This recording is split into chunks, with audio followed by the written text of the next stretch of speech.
Well, Brian, thanks so much for being on the show today. I want to start by talking about you doing probably a job that at least young boys grew up dreaming about. And I'm not talking about your PhD in organizational psychology, which we'll get to.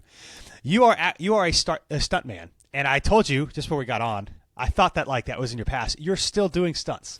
So I just want to maybe start with this. How does someone actually become a stuntman for TV and film?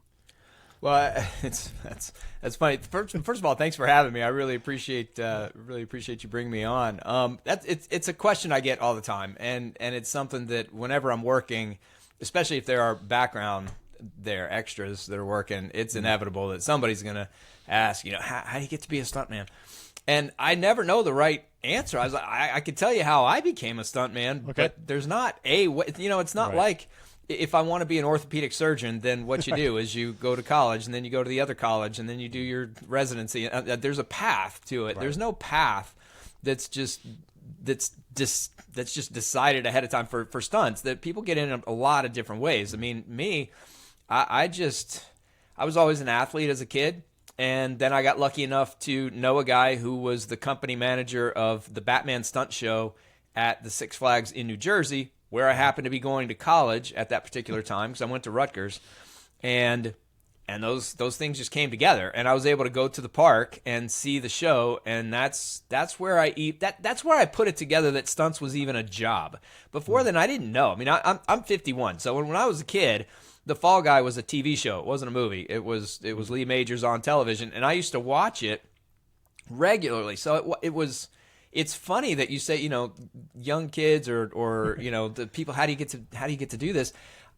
I was aware that stunts was a job when I was younger, but I never put two and two together until I sat there in that theme park and I watched these people on this stage. And from minute one, I mean, there was a huge explosion. These motorcycles come jumping out, and I was captivated. I was like, yes, this is it. This is what I want to do, which was fantastic because I'd spent the first 2 years of college just floundering around trying to figure out, all right, well, what do I want to do?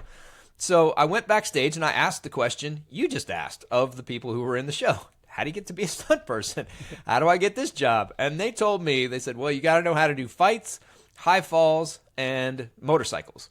And I knew how to do exactly zero of those things at that point in my life. But one of them decided that he was willing to take me to his house and teach me fights and high falls. So that was great. And then I just bought an old beat-up dirt bike and taught myself how to do the slides and wheelies and jumps and stuff, at least enough to get to the audition and not look stupid. And I went to the audition. I got the job. And then, Is this for Batman? Yeah, this was for the Batman Stunt Show, the live show at the Six Flags. Okay. So I did that, and this is when I was 20 years old. This is the summer after my junior year of college, and it was the greatest summer I'd ever had. I was being paid more money than I'd ever gotten to do things that I would pay to do. I learned how to rappel. I learned how to do the falls. I learned how to do fights. I got to practice on motorcycles all day. I mean, it was a playground, and it was phenomenal. Wow. And so through that show, I really learned a lot of different skills and practiced those skills and was able to transfer those skills into the film and TV world. So how do you get to be a film and TV person? Right. Well, you got to it's all word of mouth. It's all who you know. So again, a little bit of serendipity. After I did this show that summer of my junior year, my senior year was rough. I'd always hated school, truly. All the way up, hated school. And then I got to college, and again, the only reason I went is because that's just what you were supposed to do. But then when I found stunts, I realized, all right, well, now I know what I want to do, and it has nothing to do with school. There was zero motivation to do anything, and I came really close to failing my first semester and was for sure going to fail the second semester. So I ended up dropping all the classes and just dropped out of college with one semester to go. I did the stunt show again that next summer and then moved to LA after that. But here's the serendipity part. So after I'd done this show, and I was, again, just screwing around at college because I didn't care. Right. I skipped school one day. I went to go play golf at the Rutgers golf course. And I don't know how much your audience knows about golf, but typically you send you out in groups of 4. Well, I was just one guy. But I happened to walk up there behind a group of 3. So I asked those guys, I said, hey, do you guys mind if I play with you? They said, no, it's fine. It's no problem. So I did. Well, it turns out one of those guys was a stuntman who lived in L.A. So, how did that happen? I have no idea. But my plan at that point was to do the show one more year in New Jersey and then go to Florida to try to get into one of the stunt shows down there at Disney. And I told him that, and he said, "No, don't do that." He said, "Move to LA. If you want to do stunts, then that's where you need to be." So I said, "Okay." And so I did that show again. Like I said, did that one more summer in New Jersey, moved to Los Angeles, and then I linked up with him. And through him, he hired me on my first job. It was a movie of the week back when those existed. And he put me in touch with the Stuntman softball league. So there's a softball league that's all stunt people who play in it. And he got me on there. So that's where I started meeting more people. And so now I'm working at the live show in LA because they had the same Batman show. I'm playing in the Stuntman softball league, and I'm meeting all these people. And it just, your network grows. Just like, many, many jobs, the network really matters.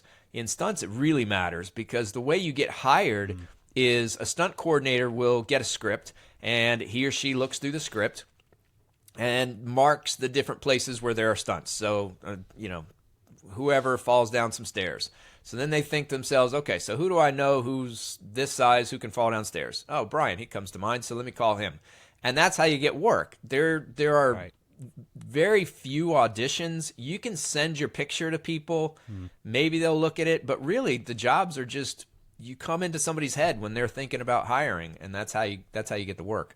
Wow. So that was how I got into stunts, was just through that live show. I happened to know somebody who allowed me access to the performers, who told me what I needed to know, and I had the resources to learn, and I went to the audition, got that show, and then skipped school at the right time with the right activity, and met the right person, and next thing you know, I'm in LA and meeting some more people, and that's how I got in. Now, other people, I've met professional football. In fact, on that very first job I was telling you about, my very first day on this job was I was carrying this box. It was just a random guy on the street. So there was a chase. There was a good guy chasing a bad guy, and the bad guy was a stuntman.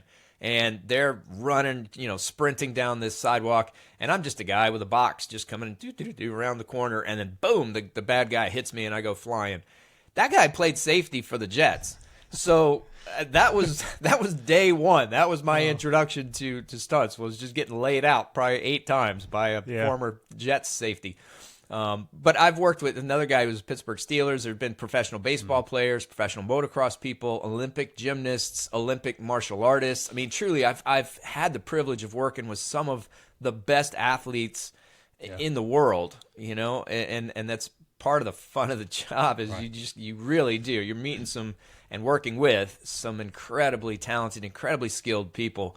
Yeah. And so that's how they got in. Everybody's got a different story though. So it is an interesting question to ask if you do find a stunt person, but I would word it a little bit differently and just ask, how did you get into stunts? Yeah.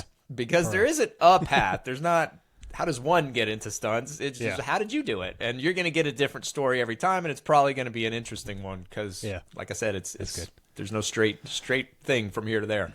So and we'll get to it now. You do much more than just being a stuntman now. But LA is it's not an inexpensive place to live. So when you were out there, was this like full-time stunt everything, or were you having to do other odd jobs at different times? Like, how did that work most people do have to do a lot of odd jobs. I was lucky enough to, again, that show that I did in New Jersey, there's a Six Flags in LA, and they were doing the same show. So I ended up getting hired at that right off the bat. So I had that. Okay. But that was seasonal, and it wasn't quite enough to pay the bills. So I supplemented the income with that with coaching gymnastics. So I did that, and then that also came with a free place to train, which was awesome. And then, the film and TV stuff started to come in and fill in the gaps, and that's a hit and miss thing. Sometimes you're making a lot of money, working a lot, and other times not working very much at all and really wondering when the next job's going to come. It's not a career for the faint of heart. Nothing in that gig realm is, but once you get to a certain place, and it takes a while, I mean, minimum 5 years usually for people, between 5 and 10, get into a place where you're known and you're out there and word gets around about you, then you may still not know exactly when you're going to work or where you're going to work or for how long you're going to work, but you're going to work, and so you can stress a little bit less about that. Yeah. But coaching gymnastics was my extra little thing that I did. All right. Now, this might be hard to answer to pick one, but like, what stunt? If you had to pick one, or maybe just a couple, what stunt are you most proud of from your time? I know you're still doing stunts, but over your career so far, you're like that one was the best, or the most epic, or whatever. Yeah. Yeah. There are some fun ones with some good stories. I'd say, and you worded that a little bit differently than many people do. I would say that one of the coolest stunts I ever did, and unfortunately it didn't make it into the movie very well, but it was a car hit on fire for a movie called Drive Angry. It was a Nicolas Cage movie. And at the end of the movie, the car jumps over this fence and crashes through a cross that's on fire and lands inside this cult compound full of crazy people, of which I'm one. And the car just drives around starting to hit people. And the car's on fire because it went through the thing. So when he hits the people catch on fire and they go flying. So we were doing burns and ratchets and in this case, a car hit. So what I went, again, crazy people, cars driving around on fire. I went running at the car, dove at the car, slid through the fire on the front of it, and then hit the windshield and went up and over. And as I was on the windshield, the car hit another guy too, and he went up and over. It was a really cool stunt. I mean, car hits are a big deal by themselves. Burns are a big deal by themselves. To put them together with two people at the same time, that was a lot of fun to be a part of setting that up. I'd say another one that when asked, it's an interesting one, because another way that people ask that sometimes is like, what was the scariest stunt you did or whatever. Yeah. And when I say it this way, they look at me funny, but the scariest one that I did was to run and jump up on this 1.5-foot ledge. I mean, that was it. But what made it scary is that I was running on this roof and I jumped up on the ledge and it was 50 feet above concrete and there was nothing attaching me to anything. So if I caught a toe or got off balance a little bit or just something went wrong, I was going to the ground and we probably wouldn't be having this conversation right now. So that was probably the scariest one. But there's one coming up next week that's going to be fun. I fly out, what day is today? Tuesday. I fly out in a couple days to go work on the cleaning lady in New Mexico. And I'm going to do a fight up on a sailboat that's on a trailer.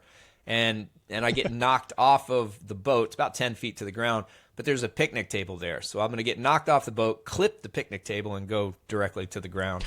And those are fun ones too. So. I mean, average person listening to this, like, this is insane. Do you get so that you're talking about you get a couple of weeks, a couple of days, you're going to fly out. Like, are you nervous? Are you anxious? Or you're like, no, this is great? Like, no, I'm looking forward to it. The only thing that creates a little bit of nervousness in me now is just simply I don't know what it looks like. I don't know what the setup is. I don't know how close the picnic table is to the boat. I don't know what the picnic table's made out of. I don't know what the configuration is. I don't know if I'm going to clip the side of it, because then you got a bench to deal with, or if I'm going to clip the end of it. I don't know if I'm going to be able to get momentum going out, because then I could just kind of bounce off of it to the ground. There's a lot of different moving parts in there that once I actually see the location and see the components, it'll make it a lot easier, because then I can figure out what I'm going to do with my body to make it safe. I mean, you're talking about... I mean, it's one thing to train for fight. I think everyone's like, okay, that makes sense. You train, but how does somebody prepare to get hit by a car or to fall off something and hit a picnic table and not hurt themselves majorly? How do you train for that? Yeah, well, and this is where the gymnastics place comes in really handy, because you can set up mini tramps and send yourself flying and kind of bounce off these padded boxes and into some pads and stuff. You can just get creative, but really you got to figure out something that does two things. One is develop air sense, air awareness, so that you know where you are in the air as you're twisting or flipping or moving your body in different ways. Not so much for the gag that I was just telling you about, where I came off the boat, because I can put myself into the right position, so that requires a lot of body control and I guess a little bit of air awareness. But when you talk about a car hit or a stair fall or something, where you're just spinning and going all over the place and you don't know. I mean, there's no control. You can control how you hit the windshield of a car, but you can't control what happens after that. You're just along for the ride. And you have to be able to figure that out in the moment. And that's where the air awareness comes in. So the air awareness is one big part. And the other is just getting comfortable falling, just hitting the ground. and not being tentative and trying to put your hands down or just get used to hit the ground. And again, there are a lot of ways to do that, and you can practice with pads because a lot of it's just body position and just getting comfortable with going to your back without throwing your head back or putting your arms behind you or anything like that. So those are the two things that you can train, and I've seen them trained in a lot of creative ways, like I said. Yeah. But yes, you're right. For some of the stunts, in fact, I would argue most of them, you're not going to be able to practice exactly what you're going to do on set. There's no way. And even when we do try to practice exactly what we're supposed to do on set, stuff changes, and it changes regularly, and it changes quickly. So, so that's an issue too. You just have to be able to adapt. Well, again, I think the question everyone's would be interested to hear: what is the worst injury you've experienced, or maybe the scariest near accident that you've experienced? Well, yeah, I haven't been hurt badly doing stunts at all. There was a live show that I did. It was a tour, Spider-Man show that we were doing these Broadway theaters for a while. That was about an 8-month tour, and it was a lot of fun. And part of it was I was on a tumble track, so I was doing what did I do? I did a Branny whip back to a punch front or back layout to a punch front or something like that. And I punched off of a rolled ankle at one point, and that ankle just blew up. And that was a rough injury that took a couple months to really be able to come back from. But other than that, I mean, bumps, bruises, scrapes, etc. But as far as close calls where I came out of it thinking, oof, there have been some, but none of them really come to mind. I can tell you about the worst screw up that I ever had. Let's hear it. Because this one cost, all right, so here I'm on the set of Hawaii 5-0, and it's Friday, and the stunt is I'm doubling this actor, and there's a motorcycle inside a building. The actor gets on the motorcycle, starts it up, rides, crashes through some doors to go outside, rides down some stairs, goes across this sidewalk out in the street, and then the good guys, they pull out their guns, they shoot the back of the motorcycle, pyro goes off, slide, and go flying off into the grass. So that's what was supposed to happen. Not hard, you know. I mean, there was a little bit of wondering about how they'd scored the doors because, you know, the doors had to break, and sometimes they don't. You're saying driving down a stairwell in a motorcycle and flying off, not hard. The stairwell, it's like going down a ramp. It's just a hill. It's bumpy. Okay. But now going upstairs, that can be a little bit whatever, depending on what kind of motorcycle you are. But going downstairs, that's not a big deal. And then the sliding a 90 and coming off, that's something, again, this is where I credit the stunt show. That's something I literally have done hundreds of times, probably around 1,000 times. Wow. I've done that exact thing. So and getting to land in grass, that's great. Usually I have to land on the pavement. Yeah. So no, those weren't a big deal. But the doors, you never know with that stuff. It was, you know, it's real wood, and the special effects, they try to do what's called scoring it, where they cut parts of it to make it, you can't see the cuts when you're seeing it, you know, through the camera, but it's cut in a way that hopefully it will break very easily. But you never know. And there was some glass there, too, that as I hit it, they were going to blow the tempered glass. You don't know where that's going to fly. So there were a few little things at the beginning, but really that was it. But here's what happened. So I'm sitting there, and we'd done a couple rehearsals with it, and we were on the final rehearsal for the camera. Everybody was watching, and it was final rehearsal. I came down a little bit too hot off of the stairs and then locked the back brake up. I started to slide. Usually I can control that with a front brake, but there was some gravel that was on the road, and as I put on that front brake, the whole thing just washed out. Next thing you know, I found myself on the ground. And I was not supposed to be on the ground. Although the stunt was wrecking the motorcycle, I was not supposed to wreck the motorcycle right then, and certainly not in the way that I did. And the result was a broken motorcycle that wouldn't work anymore. And so now we couldn't do the stunt. So they went on with their day, and they brought they bought a brand new motorcycle and then painted it to look like the first motorcycle, brought everybody back the next day, which is a Saturday. So they're paying extra money to everybody. And that stunt was literally the only thing that they brought everybody back for. My mistake cost thousands of dollars on this show. Wow. But they had to get the shot. And so there I am. So now it's a Saturday, and you know, we ended up doing it and all went fine. But That was a bad day. On that one, that was Now, yeah, you mentioned it was a Friday, having to come back on Saturday. My assumption is in the film industry, like you just work when they have scheduled shooting days, we just shoot them. yeah. This wasn't a scheduled shooting day. They'd shoot Monday to Friday, and you go and you're gone on the weekend.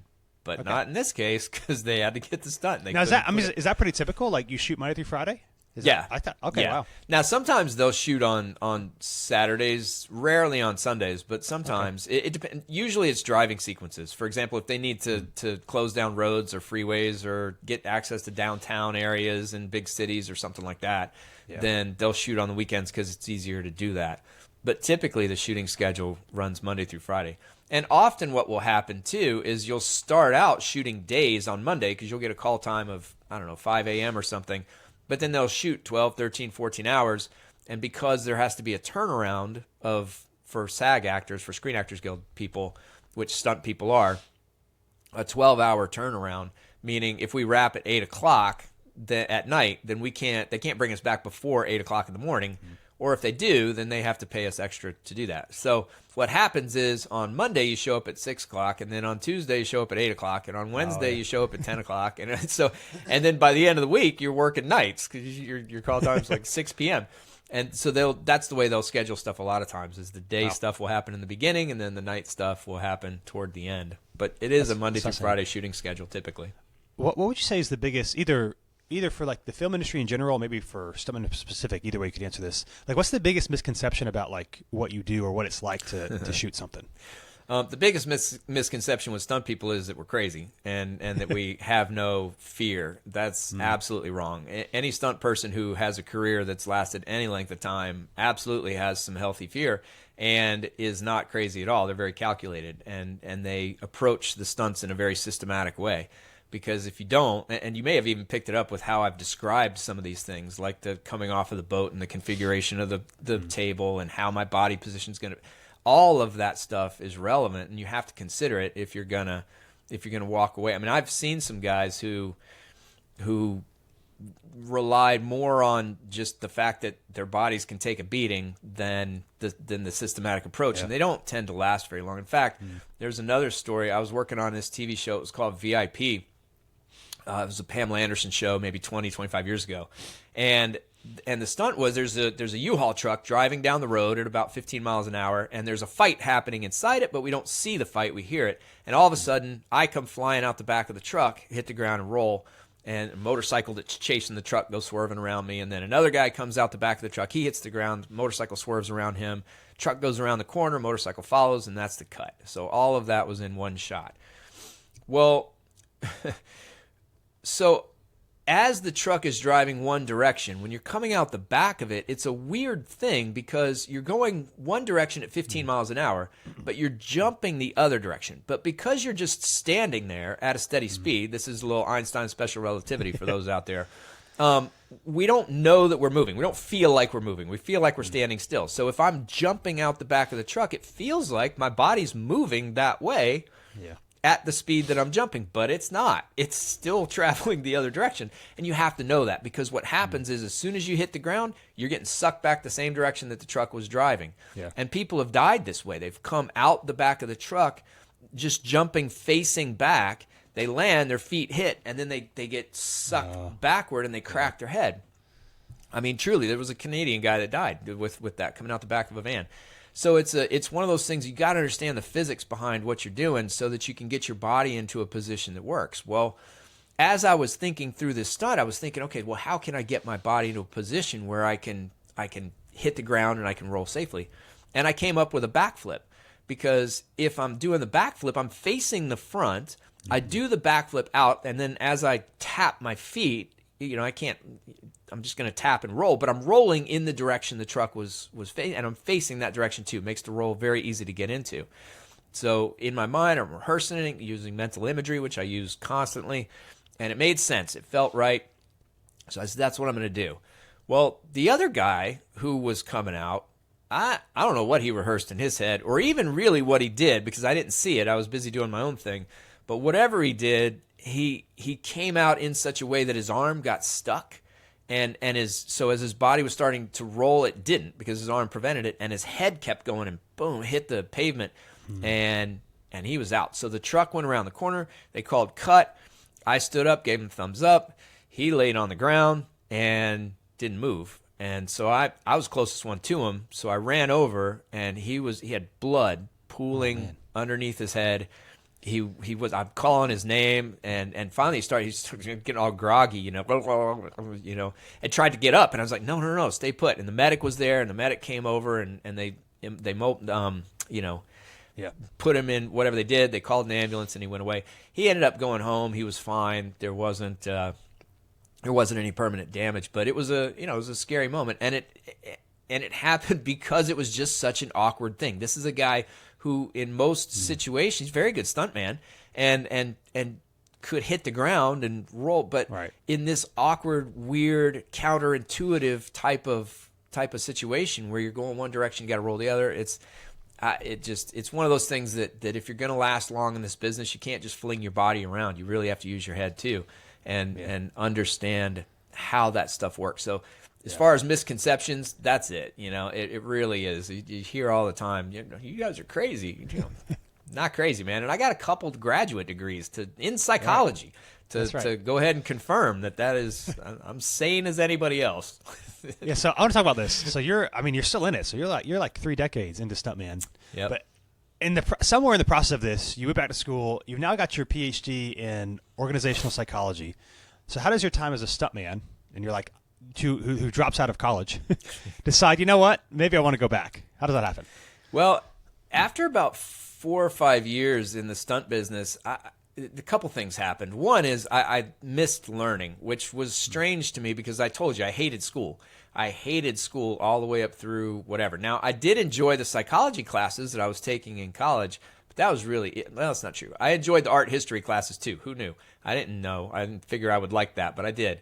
And I liked the psychology classes, but I hated all the others, and I hated the whole school process.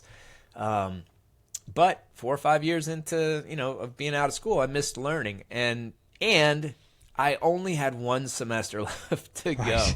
And so it was just this unfinished business in my life that I wanted to finish. So I did. It wasn't easy. It wasn't back in the days when you could just get on a computer and do the programs. I had to physically move back to New Jersey for 3-4 months to finish this degree from LA, but that's what, a certain time in my life came up. It was actually right after the tours that I was telling you about, the Spider-Man tour, because I was homeless during the tour. I was just traveling around the country, so I was saving money on rent, and I just had a bunch of money piled up, and I was in a place where I could just sit for 3.5 months and go to school without having to worry about making any more money. Yeah. So that was great. So I was able to do that. And then, I mentioned coaching gymnastics. Through that process, I got introduced to the idea of sports psychology. So that's, again, testament to how bad the psychology program was at Rutgers at that time. I had no idea that sports psychology was even a thing when I came out of that program. But when I was coaching gymnastics, I got to the point where, and I was never a gymnast when I was a kid. This is stuff that I learned when I started to decide that I wanted to be a stuntman. I started to learn gymnastics. And when I started coaching just the little kids, I call them the roly-polies because that's really all they can do is just roll around and stuff. The rec kids that come once a week, they're not strong enough to really start to do any big skills. But I learned from other coaches how to coach. And then as they would teach me how to coach different skills, I would learn how to do those skills myself. And I progressed up through, I think, level 5-6 girls is what I ended up coaching at a team level. And that was the competition level. And so that was the first time I'd ever taken kids to a competition. And it was fascinating to me, the difference in some of these kids between how they acted and performed and handled the various skills and routines in practice and how they did that at the competitions. There was night and day difference with some, and in both directions. There were some who, they were lackadaisical or whatever at practice, and they'd get to the competitions and just nail stuff. And then the flip side was important too. The people who they'd hit regularly in practice, not worried about them at all. They'd get to the competition, just lose it. And there was no explanation, none, that made any sense other than mental. Physically, obviously there was no difference. I'd watch them do the skills, but mentally things had changed, and that was very interesting to me. So I started reading more about sports psychology and then decided to pursue that master's degree. And then once I finished that, a PhD in organizational psychology, which is essentially performance psychology for businesses. I mean, it's just how do you create a climate and environment that allows people to be at their best consistently. That's what that is. So, but at no point did I think I'd be working in any of those fields. It was just interesting to me. The subject matter was interesting to me. And it was helpful for me because I was immediately able to apply those things that I learned in sport performance psychology and even in organizational psychology to my work in stunts. The ability to manage energy activation levels, to deal with distraction and lock in attention, to become more aware of what I'm thinking to myself and how that's influencing my emotions and my perceptions and attitudes, etc. All of this stuff was very, very helpful for me in a very real, tangible way. So that was great. So I was learning, it was interesting, and it was helpful for me, but I'd never thought that I was going to actually work in that field. And then, life does what it does, and next thing you know, I find myself at Fort Lewis, Washington, working as a sport performance psychology consultant for the U.S. Army. Yeah. That's how life goes. Yeah, because so now these days, I mean, you're still doing stunts. You speak, you teach. I mean, you've done athletes, Army, all sorts of people. Talk about psychology, performance, all that sort of thing. So we can kind of go wherever we want to go with this. The first question I'll ask, we'll maybe start this way. Can you talk about the difference or the idea that pressure is just an illusion and how to best deal with the pressure we face? Yeah, well, this is something that has been a more recent, I don't want to call it revelation, but I guess, but kind of. I mean, part of what it is that I really enjoy is challenging assumptions and questioning the status quo and how things just are. I've never been one of those guys that wants to ask, well, why are we doing this? And hear the answer, well, it's because that's just how we do it. I mean, that's how we've always done it. That answer is like nails on a chalkboard to me. So I started thinking about and reading about pressure. And I don't know at what point, but I heard somebody talking about pressure situations. Got to perform well under pressure situations. Got to figure out how to perform well under pressure. And I started thinking, I was like, you know what? No, you don't. Because if you're experiencing pressure, something's wrong. There are certainly high stakes situations, situations where the consequences really matter. Like I was telling you, run across the roof, jump up on the ledge where if you fall, you're going to die. That's a high stakes situation, but it doesn't have to be a high pressure situation. It becomes a high pressure situation when my focus and attention is on the wrong thing.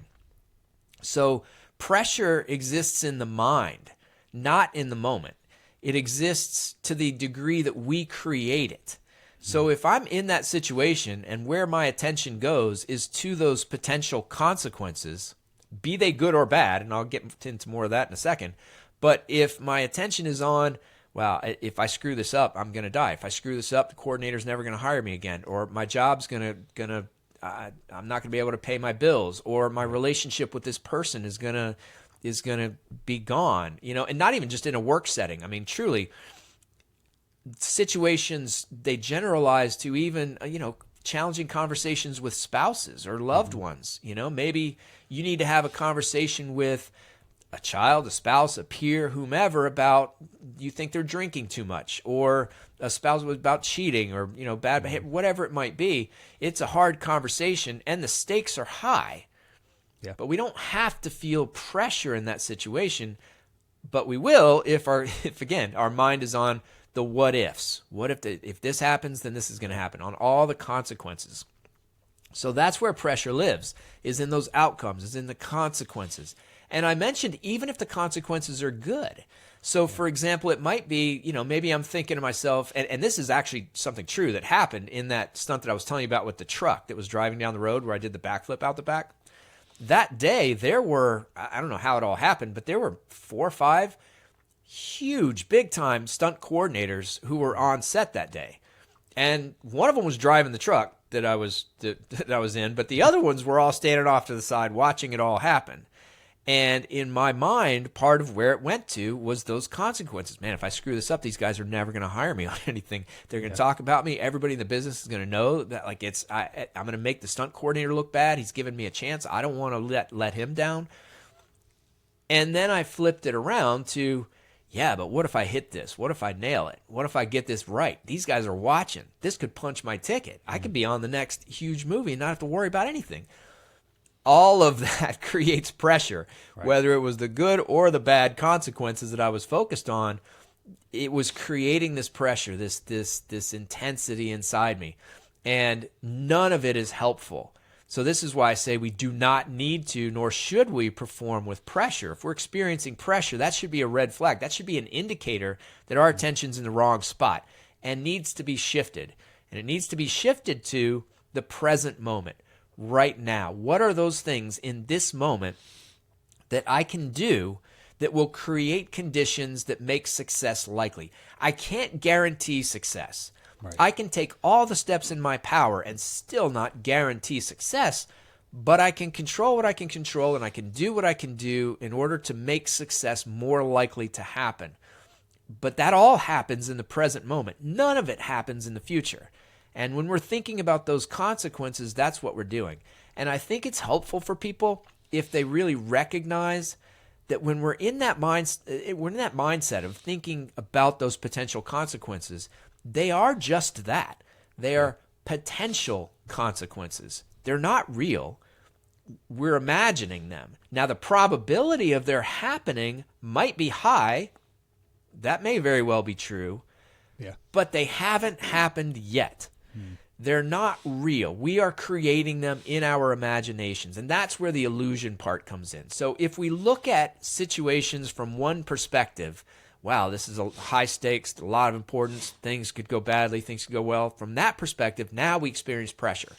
Yeah. But as soon as we shift our focus, shift our attention, look at the situation in a different way, now that pressure disappears. If our attention is in the present moment, pressure doesn't exist. We will not experience it. And anybody who's ever been in any kind of a performance setting where it's just, I mean, it goes by a lot of names in the literature. Flow is one that Csikszentmihalyi came up with. The zone is another. I just call it the bubble. But whatever it is, where things are just flowing, they're just happening, everything is clicking and it's just right. If you've ever been in that situation, I promise pressure was not a part of it, regardless of what the consequences or the stakes were in that environment. Yeah. And here's another little clue to the fact that there are no such things as high pressure situations, and that is that you and I could be in the exact same situation, the exact same circumstance, even at the exact same time, with the exact same stakes on the line. You could experience pressure and I could not, or vice versa. There is no objective situation that will consistently, reliably create pressure in everybody. It just doesn't exist. Right. Yeah, that's good. So I'm curious then, whether it's, I think the feeling of pressure is part of it, or other things that you've learned since then. Like if you were to go back and you're coaching these girls at this gymnastic competition, knowing what you know now, how come some perform, some don't, and when they practice they're fine? Like how would you coach them differently or explain what's going on, knowing what you know now? Well, I mean, a lot of it, again, it comes down to attention and what they care about.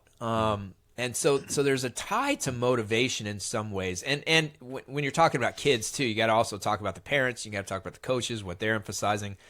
I've coached youth sports, not just gymnastics. I've also coached baseball and soccer. And dealing with parents is one of the biggest challenges of just, I know that the kids, if their mind is in the moment and they're able to just focus on those things that they can control in the situation and just be involved and immersed and engaged in the activity, that's where their potential will come out. That's where their best performances will happen. But what I hear constantly is, especially when you go to a tournament, I remember there's a soccer tournament, there was one parent in particular who just get his kids feel like, all right, this is a big one. This is a huge game. We got to really bring it together. We got to really get our heads together. Make sure you're all set and ready. This is a big game. No, it's just a game. It's just a game. Now the stakes, again, I'm not saying the stakes may not be high, because they can be. But here's the way that I kind of break it down. And soccer is a great example. If somebody's objective is to win the tournament, then you got to ask the question, okay, well, what do we need to do in order to win the tournament? Well, we need to win as many games as possible. Great, terrific answer. How do we win as many games as possible? Well, we need to score more goals than the other team does. Terrific, you're absolutely right. So how do we do that? Well, we need to dribble well, we need to pass well, and we need to be aggressive on defense and get ourselves up off the ground. We make mistakes, get back in the game, keep our attention. Yes, that's what you need to do. Because if you do all of those things, then you are creating the conditions to score more goals than the other team, which will allow you to win the games, which will put you in a great position to win the tournament. So you got to trust that the outcomes will take care of themselves when you put your attention, energy, and effort into those things you can control in the moment. Yeah. So really, again, and I'm not trying to, although some people will blow the stakes up, and that's a useful conversation to have. So if somebody's experiencing pressure, one might ask, okay, well, what are you worried about?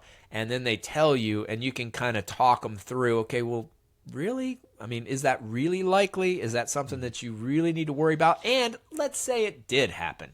Is life really going to be as bad as what you think it's going to be? I mean, you can talk through that in situations where maybe the stakes, I don't know, they're not as high, or maybe people are blowing them up. Right. But truly, in those situations where some of the soldiers I worked with face, some of the first responders face, that the stunt people face, that people in many jobs face, where the consequences really do matter. They really do. It should play that doesn't, if you're going to perform your best, then you got to keep your attention in the moment. And that doesn't matter whether you're on the practice field, court, rehearsing a presentation that you have to give in front of 1,000 people, or if you're actually giving the presentation in front of 1,000 people. What is going to lead to good performance, to you being at your best, is identical in both situations. Yeah. It's just, that's just the fact. So it really is, you ask, how to coach people around this. It's breaking them out of that mindset of they're big situations, they're not big situations. There are certainly high stakes situations where performance does matter and you need to be at your best, but we always want to be at our best. I mean, and we can't do better than our best. Right. So if we always want to be at our best and we can't do better than our best, then whether practice, performance, Super Bowl, it doesn't matter. We should be focusing on the same things. Yeah. And once people really start that sinks in, then they're better able to let go of some of those inevitable comments from parents, from other spectators, things that they, professional athletes, people at a higher level that they're reading in the news or whatever it might be. They can really just let that stuff go, recognizing that those people just simply don't know, that they don't get it, where they do get it. They do know that their performance is going to depend on what happens in the present moment, because the future, although it is incredibly important, will be determined by what we do right now. Yeah. Now, I'll ask this. You mentioned motivation. Motivation is great at helping us start something new, but once it goes away, many people's chances of hitting their goals goes away with it. It's like, New Year's resolutions and all these things, because they're really motivated, but then they don't have the habits to cultivate to sustain them. So the question is, how can we cultivate motivation in a way that actually leads to lasting success and change? Like, how do we capitalize on the desire so that it's more permanent and not just a week on and then it's back to normal? Yeah. Well, the easiest way is to right off the bat, and at the beginning, I say easiest, the simplest way is to really be clear about why you're doing what you're doing, and make that reason something that is tied to the innermost parts of who you are. So if the answer to my question, why do I want to, so the New Year's getting ready to come up, people are going to want to get in shape, lose weight, whatever. Right. If the answer to the question, well, why do you want to lose weight? Well, because, if I lose enough weight, then I can eat whatever I want and I don't have to worry about it as much and whatever. Okay, well, that's a reward. If the answer is, well, because I don't want people to look at me sideways, like thinking I'm fat. I want people to think that I'm great. I want to look good in the eyes of other people. Okay, well, that's an ego answer. Or I don't want to feel, I've promised myself I'm going to do this, or that I was always going to stay in shape and I'm not, so I feel guilty about not doing this. Or there's some shame involved of I'm just not a good person, I'm not capable of doing. So there's some of that. Or the answer might be, well, if I lose weight and I'm in better shape, then I'll have more energy and I'll be able to do my job better. I'll be able to play with my kids more. I'll be able to do more activities with my friends and family. Okay, great. So the outcome of what it is you're trying to achieve matters to you at a level that's important. Or the answer could be, well, because I'm a healthy person. This is who I am. I'm somebody who cares about longevity, who cares about health and taking care of himself to be around for whatever. This is just who I am. I'm an athlete. I'm a stunt person. I'm a healthy person. I'm however you want to define yourself, but this is who I am. So of course I'm going to take steps to eat healthily and to get enough exercise to where my body's able to do the things I want it to do. Of course I am, because if I didn't, it would feel weird. It would feel awkward. I would feel inauthentic if I wasn't doing that. So that's the easiest way. If we start getting into trying to generate and sustain motivation through rewards and punishment, there are all kinds of problems that go along with that. And if we try to do the same thing by provoking guilt in ourselves or others, or through those ego comparisons of myself to somebody else, again, those create a lot of angst, a lot of anxiety, a lot of stress, and they're not sustainable in the long term. So if we're going to try to create conditions for motivation to last at a level that will actually allow us to achieve these longer term goals, it's essential that we identify rationales and reasons for pursuing those goals that are connected to who we are and those values that we hold in our hearts. Because if we do that, even on those bad days, and those bad days will come, there are always ups and downs, but we will be able to recover from and push through those bad days much more easily and much more often than we would if we had those shallower, more volatile types of sources of motivation. Yeah, that's really helpful. I want to ask this. I know you speak and talk about this a lot, so maybe give us the Cliff Note version. But can you share your 4-phase approach to peak performance? And I'm assuming this is relevant to whatever somebody's doing, an athlete, presentation, job. If somebody wants to be good, focused, all that sort of thing. How can we get there? Yeah, that's something that came out of some interesting discussions with some colleagues when I was working with the Army about, how can we couch this not just teaching people the mental skills or the concepts and just having them go out and figure out how to apply it in their worlds, but what's a more systematic approach to the application of some of these skills and how we might be able to provide a framework that they can use regardless of what their performance setting is, because we were working with infantry people, artillery people, cavalry people. I mean, it ran across the board. So how do we do that? And as I was thinking about it, where my perspective went was stunts. It was, okay, so, well, let me just break down this performance of stunts. I show up on set, and we do some rehearsals. I learn what it is I'm going to do. We do hair and makeup. We do wardrobe. And then usually just sit around for a little bit until it comes time to do the stunt. And then somebody will come to the trailer and say, okay, Brian, we're ready for you on set. And then I show up on set, and we get ourselves in position, maybe another little quick rehearsal, whatever it is. And then we're ready to shoot. And then we do it. And then there's an aftermath of it. So that was that was kind of the system that I was thinking. And I thought to myself, okay, so when I'm getting ready for the stunt itself, there's a right amount of energy activation for any given task. Doesn't matter what it is, doesn't matter what the performance is, but there's a right amount of energy activation. And it's individual. It's unique to each of us. So when I'm getting ready for a stunt, I need to make sure that I'm at that energy activation level and my attention is where it needs to be. Well, then I back up a little bit. Okay, so how do I get it there? How do I start that process? And when do I start that process? Yeah. I can't stay. I told you, we work 12, 14-hour days sometimes. I can't stay in that state for 12 hours. I'll just wear out. There's just no way. There's not a way physically or mentally to stay completely prepared for what I'm about to do. So there has to be some kind of hangout time, and then there has to be a transition time from that hangout time to the performance time. And that's where the 4 phases come in. So the 4 phases, the first phase is the before phase.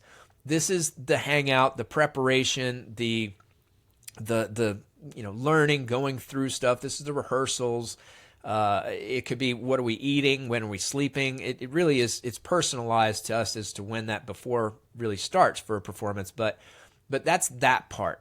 And then there's the right before, which is when performance is imminent. It's coming. It's a minute away, 5 minutes away, but it's coming. And we have to transition. We have to let go of every irrelevant thing that's going on in our minds and is going on in our bodies, and take control physically, mentally, emotionally, and socially in those situations. So let go of conversations that don't matter And if it's a team sport or you're doing this performance with other people, engage in the task relevant conversations and techniques. So that's the social piece. So there's a physical, mental, emotional, and social aspect that all work together in each of these phases to allow us to succeed. So we're in that right before, we create that ideal state, and then they call action. And now we're performing, whatever that looks like for you. Whatever action is in your particular performance. It could be a whistle blowing. It could be, you just starting to talk. If it's a presentation or a meeting that you're doing, or if it's, you sit down in the chairs to talk to a spouse. Whatever the performance is, there's an action for you. Yep. And at that point, we're doing it. And we need some strategies to be able to keep our attention where it needs to be, to make sure that we stay focused, and that, when distraction ends up happening, which is inevitable, how do we get ourselves back? How do we maintain that energy activation level? How do we regulate emotions? And actually, not even just regulate, but use them, leverage the emotions that we might experience to our benefits. And then there's the aftermath, they call cut. Again, whatever cut is in your world for your performance, then what?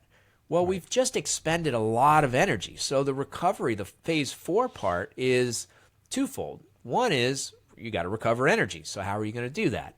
Maybe it's breathing, maybe it's stretching, maybe it's just sitting quietly. Whatever it is, listening to music, you're recovering some energy for a given amount of time. Doesn't have to be long, could just be a little bit.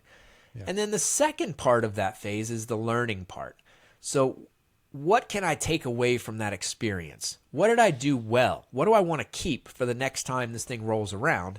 And what do I want to fix and change and do better the next time? Because here's the thing.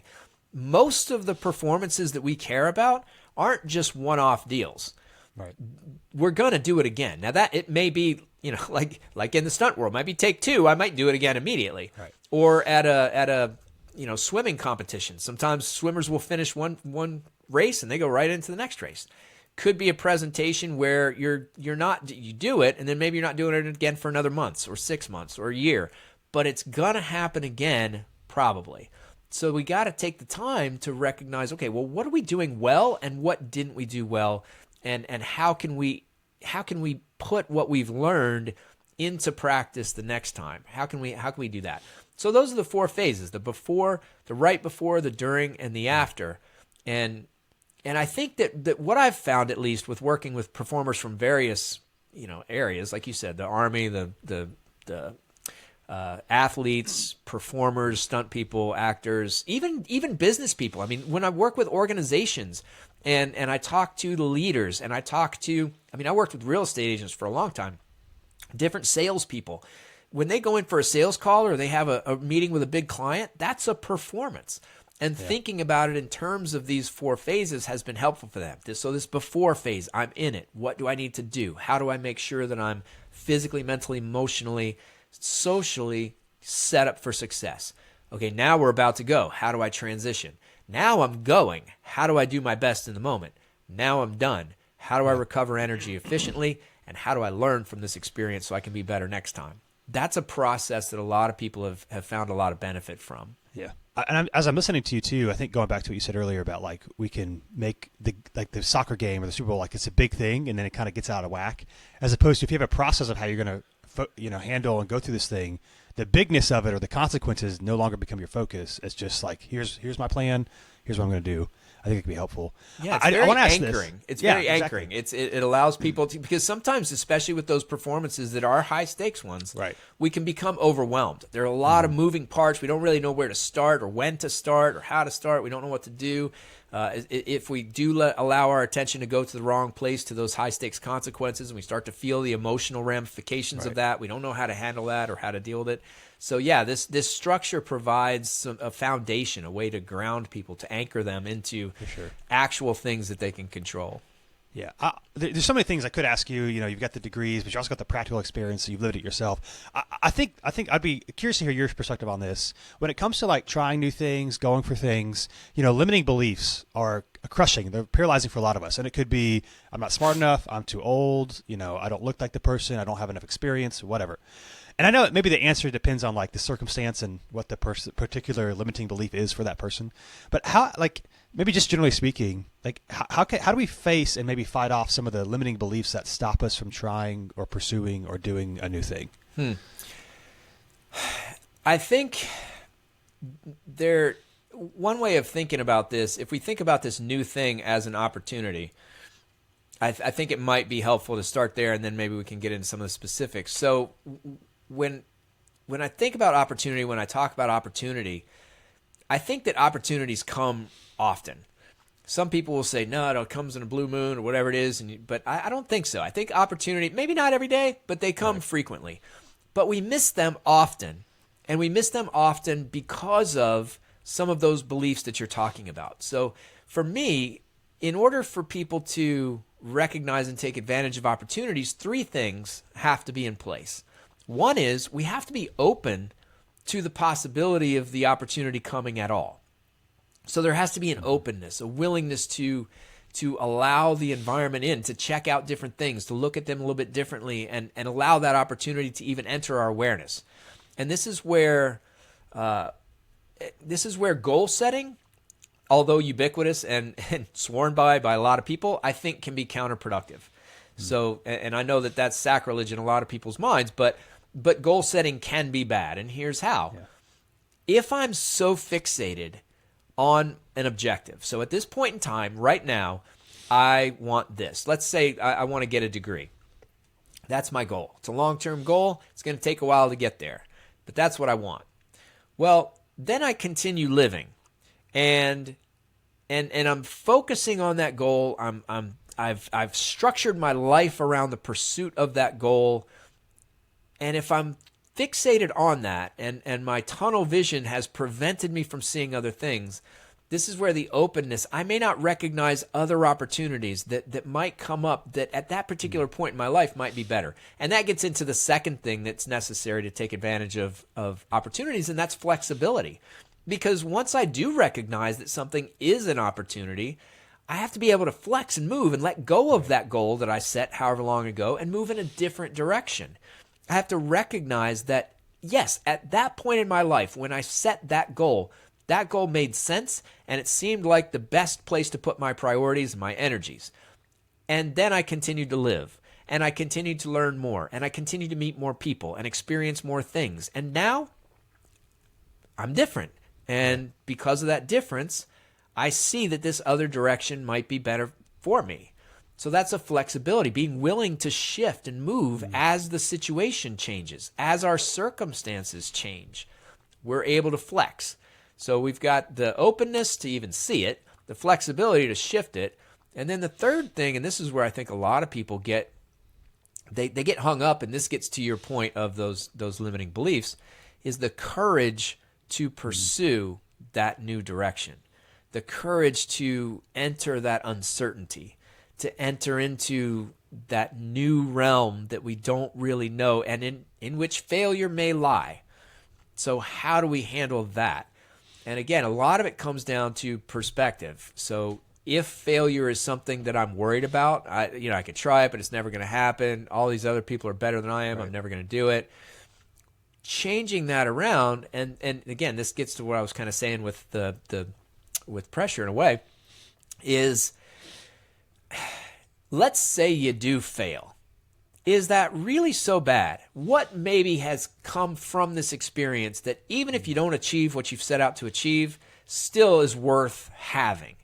And there's always an answer to that question, because we're gaining experience, we're gaining practice, we are learning through, I don't know if the quote is actually a Thomas Edison quote or not, but it's the whole, I haven't failed 10,000 times and just figured out 10,000 ways that don't work. Right. All right, well, you learned something through this process. You're now better for having failed, for having gone through what you did. And now you can take that wisdom that you've gained and apply it not only in the same circumstance if you decide to repeat it, but to other areas. Because that's the other thing, is the wisdom and experience we gain generalizes to other areas of our lives. It's not situation specific. Right. So helping people to realize that, yes, even if you do put yourself out there and things don't turn out the way you think that they will or hope that they will, which they likely won't. I mean, this is one of the other things that I love, the question, all right, so 5 years from now, where do you see yourself? I've never been right in, not even close, in any of the answers that I would have given in those situations.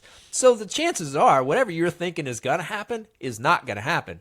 Might be better, might be worse, might just be laterally the same, however you want to think about it, but it's going to be different, and that's okay. Pursuing the act itself is what matters. And I think that if you take that importance on actually achieving what we say we're going to achieve, you take that out and just say, yeah, I mean, right now this seems like a great direction to go, and I'm going to pursue that. And if it works out, great. If it doesn't, along the way, I'll figure out another way, and that'll happen too, because the opportunities come if we stay open, if we're flexible, and if we have the courage to pursue them. Yeah, that's good. Now, Brian, this has been really helpful. And before we end, I want you to be able to share where people can learn more from you and kind of find out where they can find you online. Maybe like the last question for the interview. I'm just curious. You've worked with soldiers, athletes, business leaders, speak all over the place, podcasts, stuff like this. Is there a type of person or environment that you enjoy working in the most? Well, it depends on what I'm doing, to be perfectly honest with you. I love... I had a really tough time in my life when I was working full-time with the Army. There were a few things going on that contributed to that. I was going through a divorce. I was drinking too much. There were some problems with money, not really a lot of money problems, but whatever. It was a hard time in my life. And what I realized during that time is that one of the things that made it so hard is that I was missing a big part of what I loved, and that was stunts. And it wasn't just the physical challenge, although that was a part of it. It was the people. It was the environment. It was the continual push, the continual creativity, the continual, how are we going to do this, and how are we going to make it cool? How are we going to make it safe? And that thought process and the energy around it and the type of people that I was able to be with really, it made a huge difference. When I finally left that job and I went back to stunts again, full-time, just my energy shifted dramatically. Having that social connection with those people and a similar mindset of how to approach life really made a big difference. So for me, that type of environment is a great one. Now, when I'm speaking, I enjoy large audiences of people who are curious. Curiosity, to me, when I'm speaking, is the best thing. Now, you don't have to agree with what I'm going to say. In fact, some of the best talks that I've given have been in front of very, very skeptical soldiers who, here I am, civilian guy, walking up and tell them how they can do things differently to make everything better. And I've never been in the Army. So, I've very, very skeptical, very, very smart and intelligent and experienced soldiers. That's the environment that I was in. But it was so good because they would ask challenging questions. They would give good examples. We'd be able to talk through things at a more in-depth level and in a more engaging way than if I'm just presenting slides to some people who are just there because that's where they had to be, Right. So that curiosity is really something that's a lot of fun. And in a coaching environment, when I'm coaching people, either one-on-one or in groups, again, I think curiosity is important. But an openness, a willingness to experience new things, to be vulnerable, I guess, and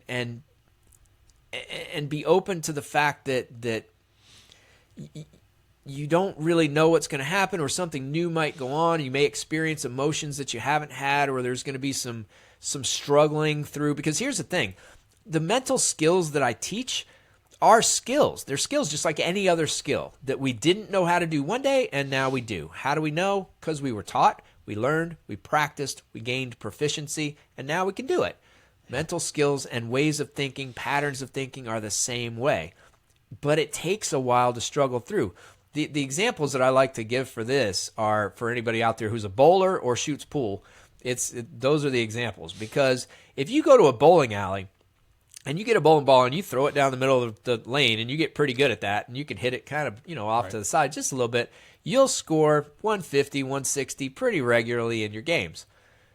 But if you start curving the ball the way the pros do, as soon as you start doing that, you might get a 10 in a game. I mean, truly, the ball is going to go all over the place, might even go in other lanes that aren't even yours. But as you get better at it and you start to improve and that curve starts to happen and you start to hook that ball right into the pocket where it belongs, now you're creating the potential for your score to go into the 200s, 210s, 220s, something that you would never get consistently if you just threw it straight down the lane. So you got to get worse to get better is my point. With pool, it's the same thing. You can just hit the cue ball right in the middle and just use angles and make a lot of balls. But as soon as you start figuring out English about how to put spin on the cue ball so you can move it around the table where you want it, ball's going to go flying, you're going to miss cue, you're going to miss a lot of shots until you figure it out, and then you're going to start running tables in a way that you couldn't before. And mental skills are the same way. As you start to use them intentionally, deliberately, and applying them in your situations, it can be a little bit rocky, and it can be a tough situation for people to try to push through. But if you do and you continue forward, and here's the thing too, if you've ever struggled with pressure, or you've ever struggled with motivation, or felt overwhelmed in these performance settings like we've been talking about, and you don't have a mentor to walk you through step by step how to handle that stuff, I strongly encourage you, go to the website that's my website, brianhiteglobal.com. Check out the programs that I have. And if it seems like something that might be helpful for you or beneficial, reach out, send me an email, set up a discovery call, whatever, because it is very helpful to have some help getting through those tougher times when you're trying something new and it's not quite working out, but you've been told that it's supposed to work out, and everybody else is trying, so it is helpful to have that mentor. So please check that out. Yeah, that'd be great. Well, Brian, this has been both interesting and informative, so it's a great conversation. As we close, I have like a two-part question. The first one is, where can we find you in 2025 on the screens if we're like trying to see if we can point you out, like, oh, I heard that guy in a podcast. And then secondly, and more importantly, if you want to connect with you online and follow you, learn more about what you're doing, where can they go? Okay. Well, I just worked on, let's see, what hasn't come out yet. Well, the Superman movie, there's a new Superman movie that'll be coming out in 2025. I worked on that. There was a big fight scene out on a beach where the spaceship lands and somebody comes out and they start throwing magic balls and people go flying all over the place. So I'm one of those people flying all over the place. And then I just worked on a brand new show. It's a Nicole Kidman show shooting here in Nashville called Scarpetta, just doing some driving on the freeway. And then this episode of The Cleaning Lady that I'm going to do next week, that should be out in 2025 somewhere as well. Look for a guy fighting on a sailboat, getting knocked off, and bouncing off a picnic table. That's me too. As far as where you can find me online, again, Brian Hite Global, BrianHite Global, GLOBAL.com. A lot of information there. You can, again, send me an email, brian@brianhiteglobal.com, or you can get in touch with me on Instagram, Brian_Hite23, LinkedIn, Facebook. But probably the easiest way is just go to the website and either send me a message through there or just book a discovery call and let's set up a time to talk on Zoom about what you got going on. If any of the things that I've talked about resonate, I'm available to speak, large audiences or small, keynote or workshops. I enjoy this material. I enjoy sharing it with people. So if you think it would be helpful for you or anybody else, definitely give me a shout and let's talk about it. Awesome. And we'll put all that in the show notes as well, so you guys can click on that as well. Brian, thanks for your time. This has been a really great conversation. Thank you so much for having me. I really appreciate it.